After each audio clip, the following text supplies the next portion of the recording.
Bharat England జట్లు మరో కీలక సమరానికి సిద్ధమయ్యాయి. 5 మ్యాచ్ల టెస్ట్ సిరీస్లో ఇప్పటికే చెరో మ్యాచ్ గెలిచి సమంగా ఉండగా ఆధిక్యం దక్కించుకునేందుకు ఇరు జట్లు తహతహలాడుతున్నాయి. రాజ్కోట్ వేదికగా ఇవాళ మూడో టెస్టుకు తెరలేవనుంది. ఓవైపు విరాట్ కోహ్లీ వ్యక్తిగత కారణాలతో ఇంగ్లాండ్తో టెస్ట్ సిరీస్కు దూరమైతే, మరోవైపు కేఎల్ రాహుల్ గాయం కారణంగా మూడో టెస్టుకు అందుబాటులో లేకుండా పోయాడు. వీరిద్దరూ లేకుండా టీమిండియా యువరక్తంతో కనిపిస్తుంటే భారీ మార్పులేమీ లేకుండానే ఇంగ్లాండ్ బరిలోకి దిగుతుంది.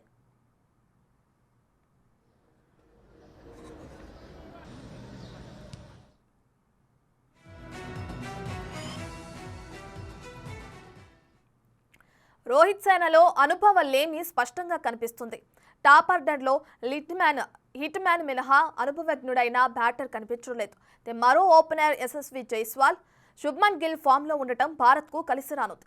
ఇప్పటికే అరగ్రేటం చేసిన రజత్ పాటీదార్కు తోడు wicket keeper batter KS Bharat స్థానంలో ధ్రువ్ జురేల్ జట్టులోకి వచ్చే అవకాశాలు కనిపిస్తున్నాయి.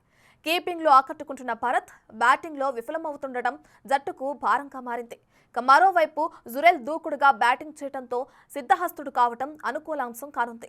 కేఎల్ రాహుల్ స్థానాన్ని ముంబైకర్ సర్ఫరాజ్ ఖాన్తో భర్తీ చేయనున్నారు. దేశవాళీ క్రికెట్లో దుమ్మురేపుతున్న సర్ఫరాజ్ అవకాశం వస్తే సత్తా చాటేందుకు పట్టుదలతో ఉన్నాడు.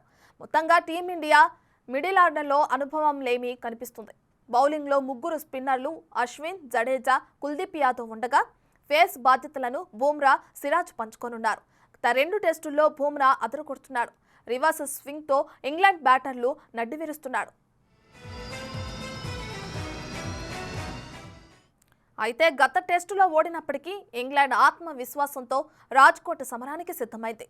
బ్యాటింగ్కు అనుకూలిస్తుందని భావిస్తున్న పిచ్పై బజ్బాల్ వ్యూహాన్ని కొనసాగించాలని భావిస్తుంది. తొలి 2 టెస్టుల్లో ఒకే పేసర్తో బరిలోకి దిగిన ఆ జట్టు ఈసారి తుది జట్టులోకి 2 పేసర్లు తీసుకుంది. స్పిన్నర్ షోయబ్ బషీర్ను తప్పించి మార్క్వుడ్కు చోటు కల్పించింది. బ్యాటింగ్ ఆర్డర్లో ఎలాంటి మార్పులు లేవు. మూడో టెస్ట్ మ్యాచ్ ముగ్గురు ఆటగాళ్లకు చాలా ప్రత్యేకంగా మారింది.